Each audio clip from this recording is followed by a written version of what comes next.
Good morning, Tapestry. It is good to be back with you, at least as with you as I can be on a Sunday morning. We are in part 3 of our series, Time.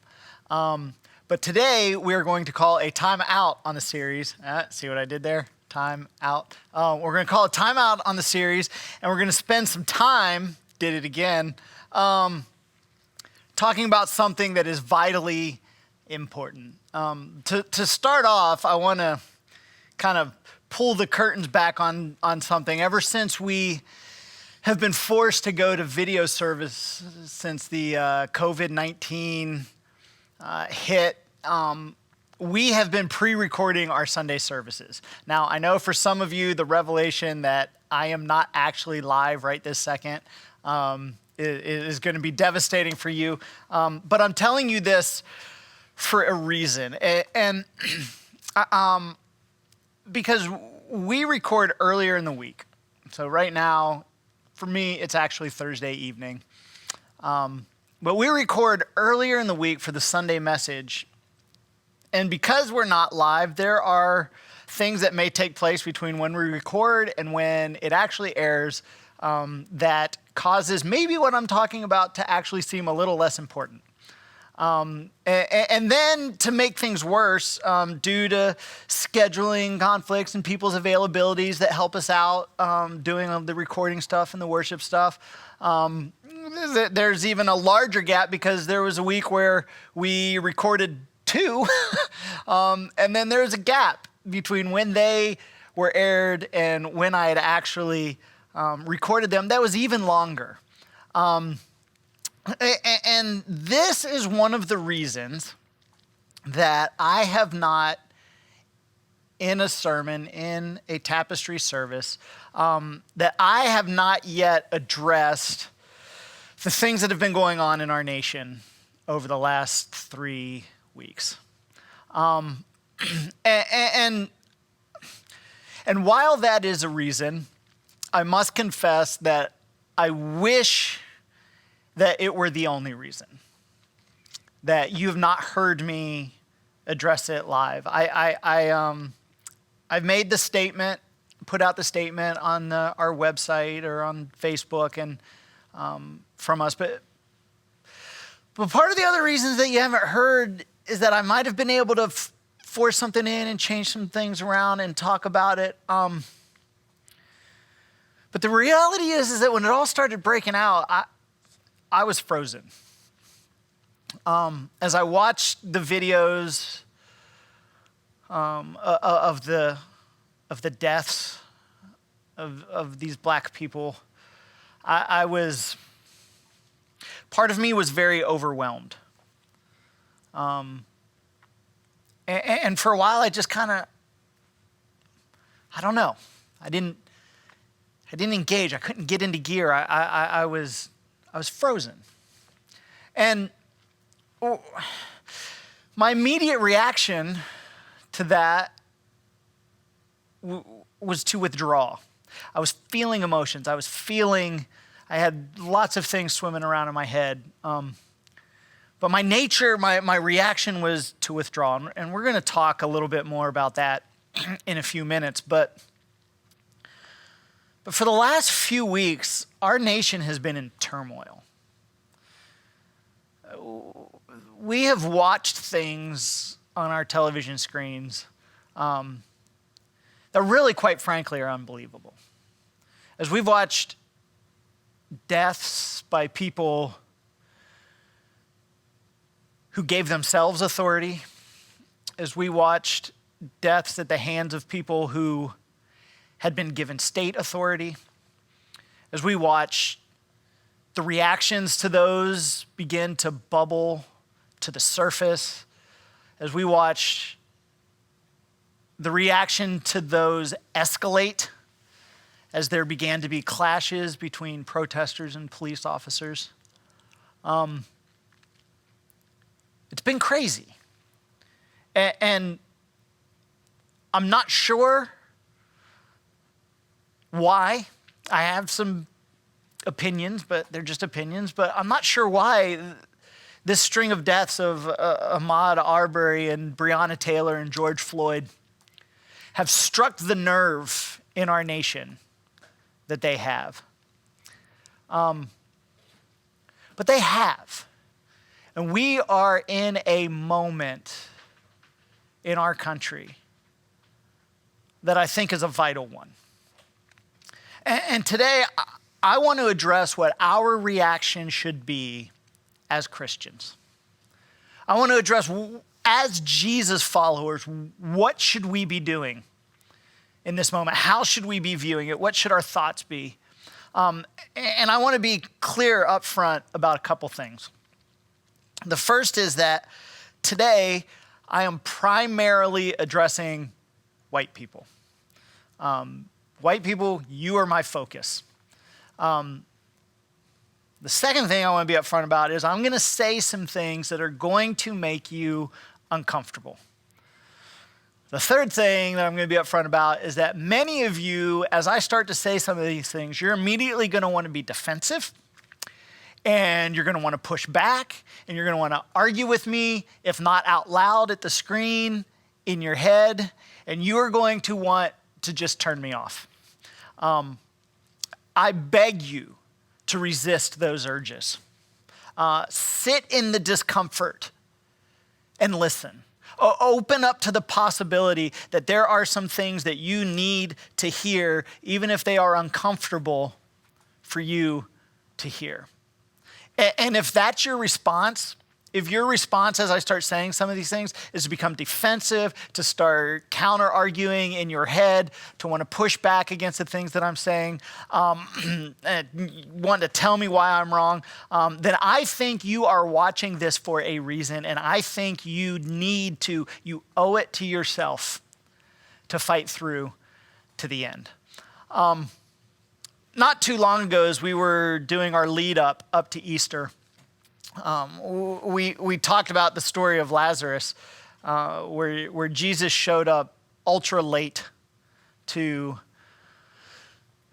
help his sick friend. And he had already died by the time Jesus showed up. And when he got there, he went to the tomb and he wept. And many of you will remember us talking about this. It wasn't that long ago, but he wept. Before he did anything to remedy the situation, before he offered any kind of solution to what was going on, he stood and he acknowledged the pain and the heartache, and for some of the people around him, the anger that they were experiencing. And even though he knew what was getting ready to happen, he knew what was the outcome was going to be, he knew there was going to be joy in a few short minutes. The first thing he did was to stand and acknowledge the pain, to share the pain with those who were hurting around him. And it was so emotional in the moment that this is how the people around him responded when he did that. The Jews said, "See how he loved him." And it was Jesus in that moment, as he took the time to acknowledge the pain, acknowledge the suffering, acknowledge the anger that was going on around him. It was in that moment of acknowledging and sharing in that pain that the people around him were able to see how much Jesus cared. And in some ways, when it comes to the current situation that we're in, when it comes to the murders of these black people and similar situations that stretch on far before my lifetime,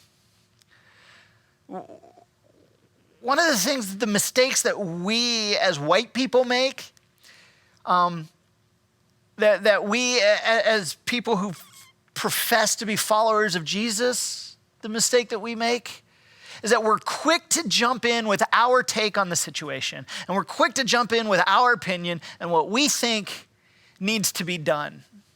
But listen, what we need to do is we need to pause. And we need to acknowledge the pain of the black community. And we need to pause and we need to acknowledge the anger of the Black community. Before we say or do anything, we need to stand in the pain and we need to weep with those who are weeping around us. But here's why this is so difficult for us. This is so difficult because it is in our nature as humans. It is in our nature to only be bothered by the things that directly affect us. It is. This is something that I deal with on a regular basis. I can see something that is extremely tragic, but does not affect me. And I can look at it and I can have in a moment of, that's too bad. And then immediately turn and go on with my life and never give it another thought, never be affected by it, never feel anything for it. But then something relatively minor that affects me directly happens. And then all of a sudden, I have all the feelings, right? Oh man, that massive death over there, that extreme environmental event, that natural disaster. Oh, that's just too bad. That's just too bad. Oh, what? They're out of my brand of chips? No comparison. But one affects me personally and one does not. And as humans, we tend to only be bothered by the things that directly affect us. This is why it is so important that we be consciously aware of our nature. That as representatives of Christ, we have got to strive to follow the example that Jesus set for us. And when injustice occurs and an entire community is in pain, we must consciously stop and acknowledge that pain. Now, some people have done really well at this. Some people have done a really good job at acknowledging the pain that the Black community is feeling. Others could barely wait until it was socially acceptable to begin justifying these deaths. Right? Oh, well, just a jogger. He was on an empty construction site trying to justify a death. Oh, well, look at his criminal record. Maybe he was just passing a bad $20 bill. But look at his criminal record, as if that's justifying the death. Well, he didn't follow orders. If he would have just followed orders, justifying the injustice. And listen, let me be very clear. When you say things like this, you force those who are hurting to defend their pain. And there is nothing more cruel than making people who are in mourning defend their sorrow. And that is exactly what you do when you begin to justify these deaths. And make no mistake, when a group of people are mourning, when a group of people are hurting, and when they are afraid, and I say afraid because for so many people, when they watched those videos of those men's lives being taken from them, they didn't see a stranger who was chased down in the street and murdered.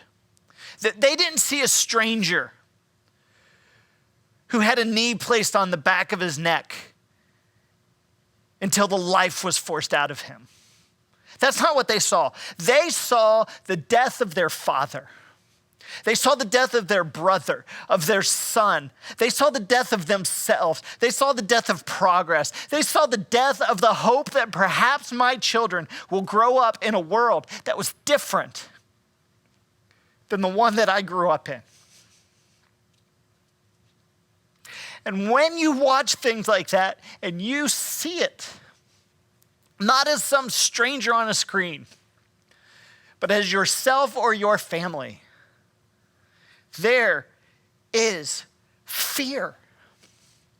There is fear. When will or how will this happen to me? And when that hurt, and when that sorrow, and when that fear is met with resistance or indifference or hatred, people and communities become angry.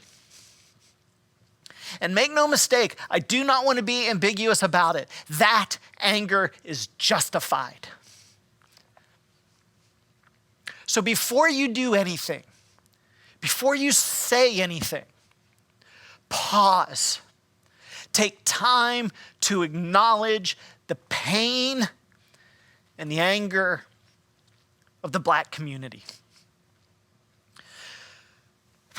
But this isn't the only example or the only teaching or command that Jesus gave. As Jesus followers, we are accountable to the law of Christ. And when I say the law of Christ, I'm not talking about the 10 Commandments. And I'm not talking about the 600 laws that were given to the Jewish people by God for them to follow. Because listen, it is possible to keep every single one of the 10 Commandments and still be racist. It is possible to keep every one of the 10 Commandments and still be hateful. I mean, look at Paul, who kept every law in the Jewish faith while at the same time despising Gentiles and torturing Christians. But then he met Jesus and everything changed.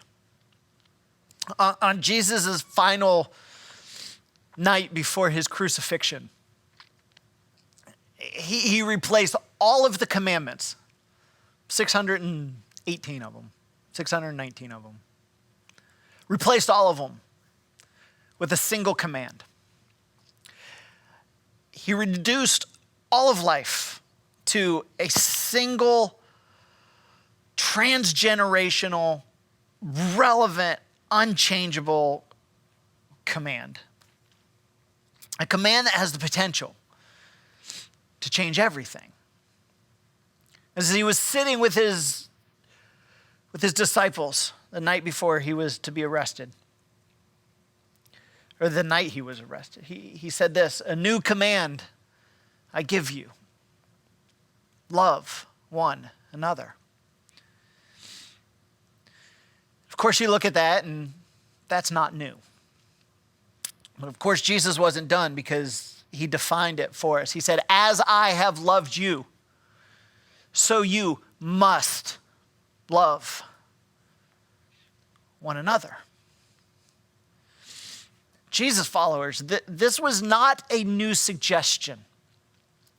This was a new command. If you are going to follow Jesus, you do not have a choice when it comes to this command. It was so central that Jesus identified this singular thing, the way that you love, as the way that people will know that you are his follower. And Paul comes along after this, and after his turnaround, when he had his experience on the way to Damascus meeting Jesus, and he gives us insight. He gives us an assist on how can we fulfill this law that Jesus just created. And really, this is the crux of the matter for our conversation today. Here's what Paul writes. He writes, "Carry each other's burdens, and in this way you will fulfill the law of Christ." Carry each other's burden. That is what Jesus did for you. That is what the Jesus brand of love looks like.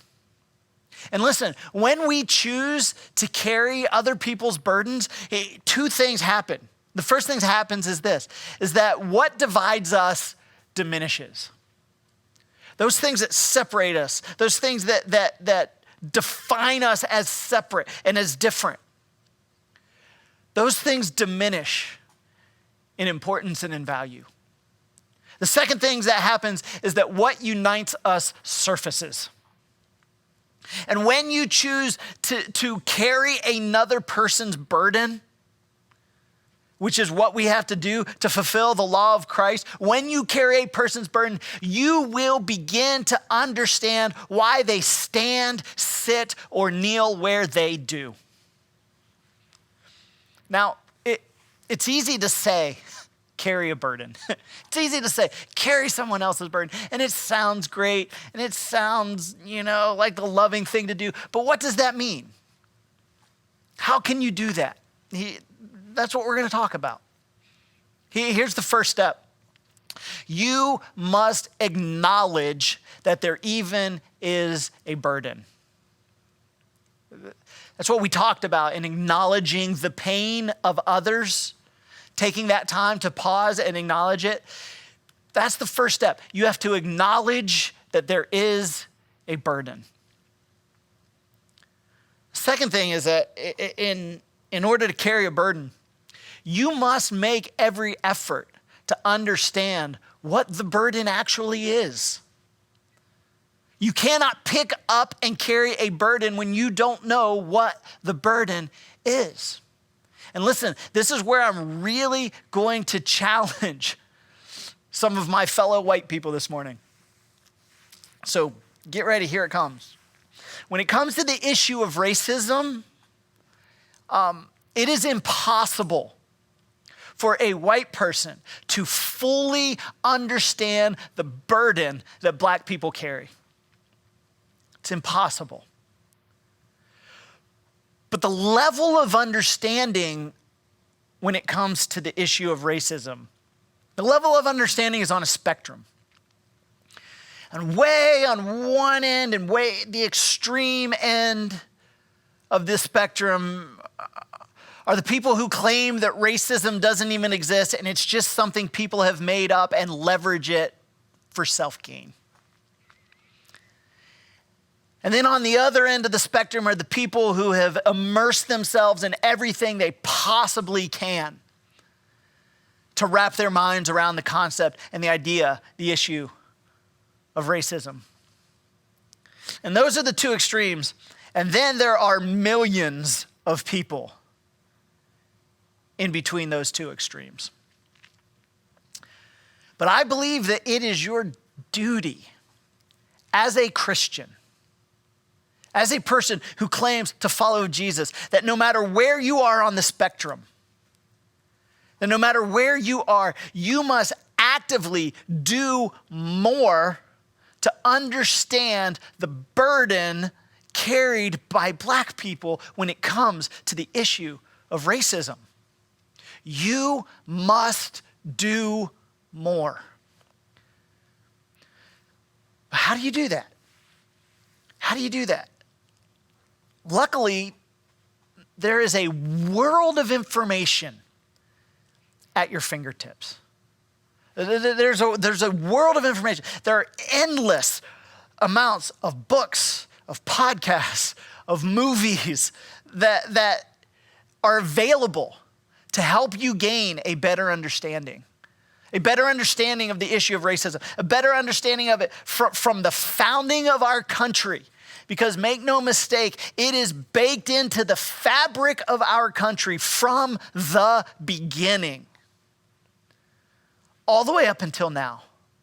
And we're going to list several of them at the end of this service on this video. We're going to post a list on our website, on our social media outlets that you can begin to look at. But there is a wealth of information. And if you don't do more to understand the issue, then at this point, it is willful ignorance. And it is sin. Another way that you can, not just through the information available to you, but another way you can begin to understand the issue better is this. Listen, we live in a city that is nearly 60% black. It would not take much for you to begin to listen to the experience of black people in Savannah. It is out there to be heard. You just need to listen. It would not take much to pay attention to local politics and begin to see the dark underbelly of racism that is weaved into the fabric of this town. It isn't difficult to look and see the disparity between historically black neighborhoods and white flight communities. And once you begin to look, to begin to see the threads that run through how things have gotten the way that they have gotten. It wouldn't be difficult. And to not look at those things would be willful and sinful. But let me warn you now that the more you begin to read, and the more you begin to watch, and the more you begin to listen, you will feel uncomfortable. There will be things that are talked about that may make you physically recoil at the horror of things that have taken place. There will be emotions that come to the surface that will be difficult, that you may not even be able to identify what those emotions are, and you may have no idea where they came from, but all of a sudden they're there and you are feeling them. And it's gonna take some work to get through them. The more you begin to read and listen and watch, you will feel challenged. You will feel challenged. You will come across things that challenge your positions, that challenge your opinions, that challenge your previous understandings of history, that challenge your current understanding of structural systems and operations in all levels of our society. You will find yourself challenged on your understanding of where Jesus and the scripture stands when it comes to the issue of racism. The more that you read and listen and watch, you will feel embarrassed. You will feel embarrassed that there are so many things that you did not know. You will feel embarrassed at some of your past actions and ideas and statements. You will feel embarrassed to discover that racism has a root in you. But the more you read and watch and listen, I think that you will find yourself feeling burdened. As the weight of the things that you learn begin to weigh upon you. And when all of that happens, your natural inclination will be to stop. Your natural inclination will be to stop reading, to stop watching, and to stop listening. You will want to set it all down and walk away. But this is a vital point, and I don't want you to miss this. White friends, you have the option of putting it down and walking away. You can put it out of your mind. You can get on, move on with life, never having to think of it again. You can stop thinking about it, stop paying attention to it, and stop feeling the emotions that are being pulled up out of you. You can stop having to face the harsh realities of the damage that racism is incurring in our country. You can walk away from it. But listen, stepping out from under the burden of racism, just the issue of racism is a privilege that Black people in this country do not possess. They live it, they breathe it, and they are crushed under the weight of it. They do not have the option to step away from it.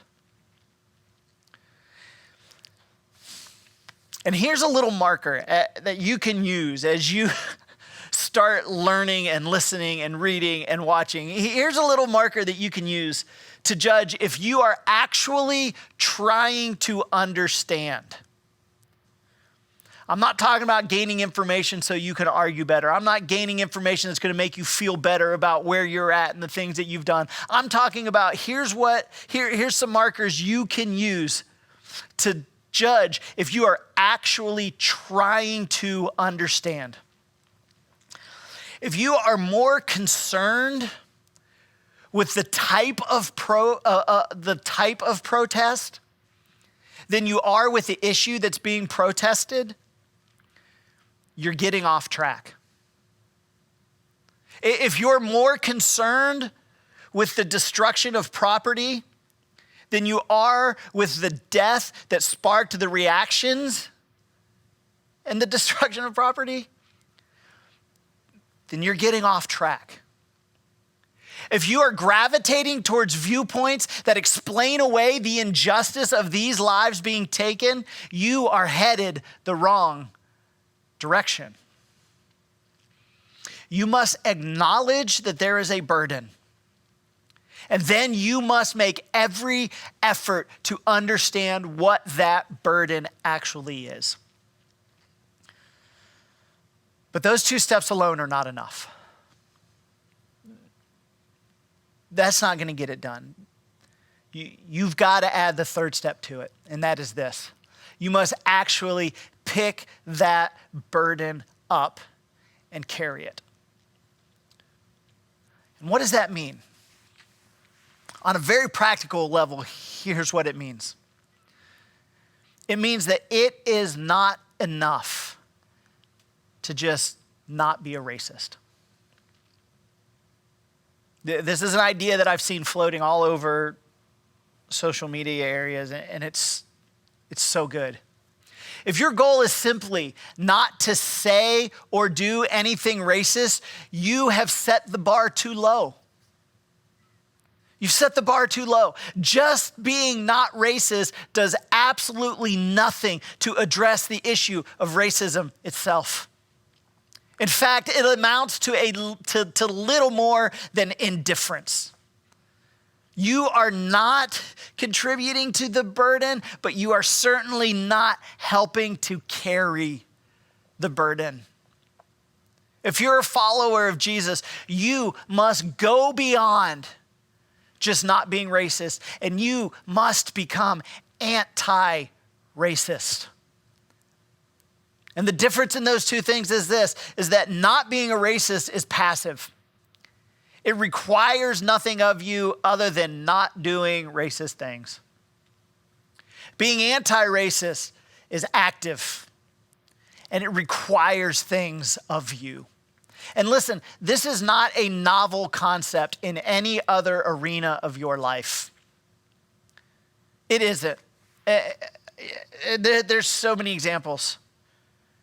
When it comes to an issue like child abuse, nobody is just not a child abuser. People are anti-child abuse. If you're in a situation and you saw a child being abused, you wouldn't just look at it and say, look at that. Well, at least I'm not a child abuser. No. You would intervene on behalf of that child.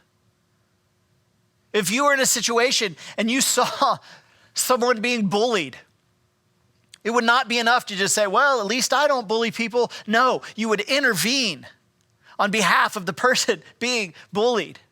When it comes to issues like lying, and there's things, and you see somebody's lying and it's causing issues, you're not just gonna be like, well, at least I'm not a liar. No, you're gonna intervene and you're gonna call out the lie. If there's somebody being assaulted on the street in public, you're not just gonna be like, well, at least I don't assault people on the street. No, you're gonna intervene. And you're gonna call for help. And you're gonna do what you can to help that person. In all of these areas, you would take action. And when it comes to those things, the idea of taking action is not some radical concept. It's not an unthinkable idea that you would take action. And carrying the burden of racism means speaking out against racism when you see it. It means teaching your children about it and how they can be against it. It means investing your resources. And by resources, I mean your time and your money and your influence. Investing them into areas and programs and organizations that are actively fighting against it. That's what it means to be anti-racist. And the reason that you would invest your resources is because when you have chosen to carry someone else's burden, it is no longer just their burden. It becomes your burden because you have chosen to carry it. And when it is your burden, you should invest accordingly. But I've got to warn you, when you choose to carry this burden, when you choose to carry the burden of racism, it will not take long before you become painfully aware of the racism that resides inside of you. And it would be easy for me to give myself a pass. Do you know how easy it would be for me to say, I'm not a racist. I have 2 black sons. I could drop that card at any time and walk away. But it wouldn't be honest. It wouldn't be the truth. Because the reality is that the sinful root of racism is deep within me. And I have to actively fight against it. I have to work actively to overcome the biases that are implicit within me.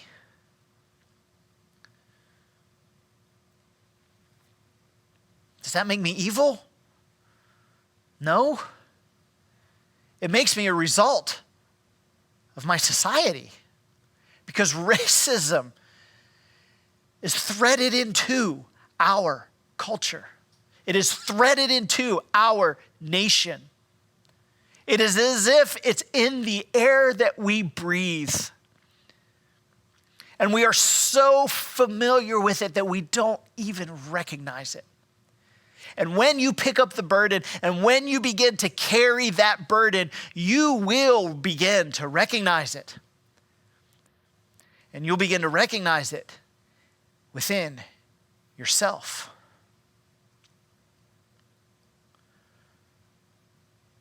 So what are we to do in these times? We're to acknowledge there's a burden. We're to make every effort to understand that burden. And then we are to pick that burden up and carry it for our black brothers and sisters. That is how you fulfill the law of Christ.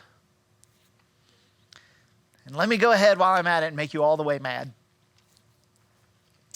If you do not help carry this burden,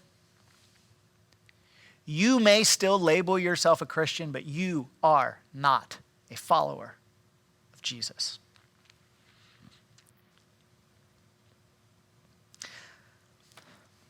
I said we'd come back and talk about my inaction at the very beginning of all of this. I was frozen. I was overwhelmed. I was having to work through emotions and feelings. And on top of that, there were so many things being said and put out on Facebook and by companies and churches and things going on that I had this feeling inside of me that if I were to say something, it wouldn't stand out from anything else. It would just add to the noise of everything that was going on. And so I didn't respond. And of course, those of you who are familiar with my family and know and love us, noted that it wasn't long before Kate, ever so gently, nudged me out of my place of privilege where I was able to withdraw from what was happening. And as she did that, I began to respond. I crafted the statement from the church that we put out. I began to put things on my personal Facebook page. And when I started doing that, I was contacted by one of my black friends. She contacted me and she asked, why aren't, and she listed a few of our mutual friends who were white people. She said, why aren't they saying anything?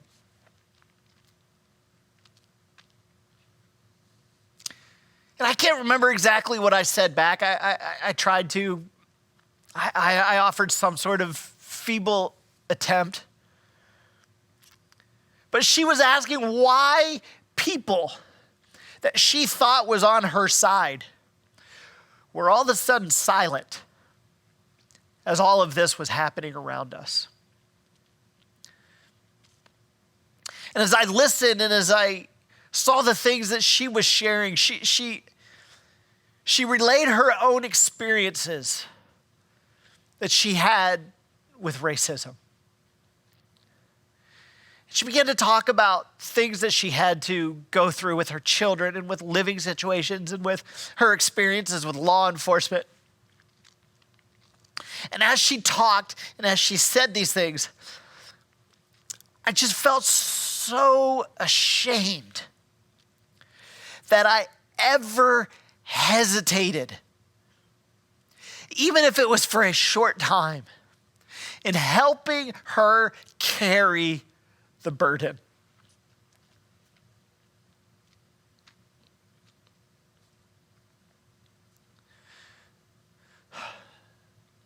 Make no mistake.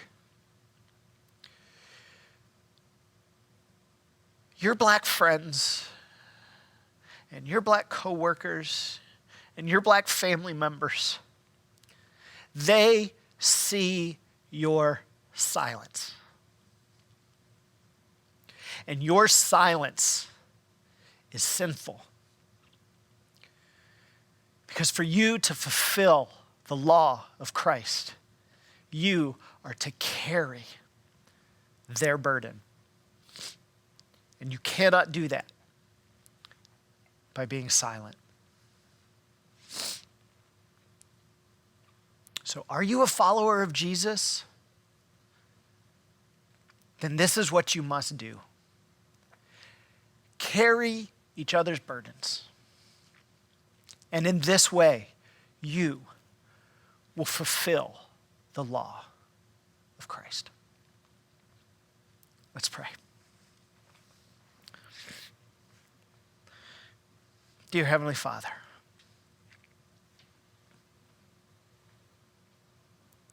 Lord, I pray for forgiveness.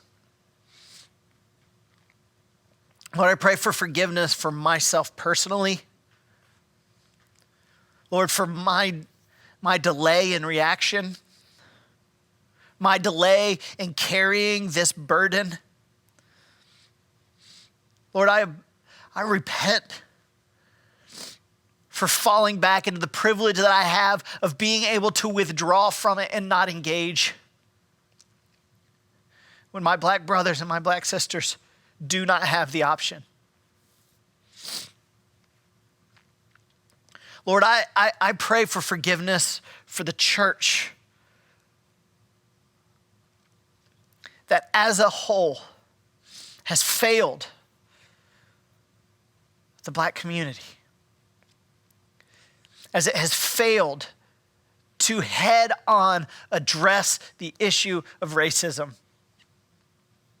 as it has cultivated environments in which the type of violence that we have seen against black people has been justified, has been minimized, as there has been an extreme lack of God's church standing and acknowledging the pain that Black people feel when it comes to not just these deaths, but living under the weight and the burden of racism. Lord, forgive us. But Lord, let us not wallow in our embarrassment and in our shame, but let us be resolute from this moment, Father, that we will step up and that we will not only acknowledge that the burden of racism exists, but that we will do everything within our power to understand it, and then we will help shoulder that burden. Whatever it may cost us personally. Lord, I thank you for the example of Jesus. Let us truly be worthy of being called his follower. Lord, I thank you for your mercy and for your grace. In your name, amen. Thank you for being with us this morning. Now go be a follower of Jesus.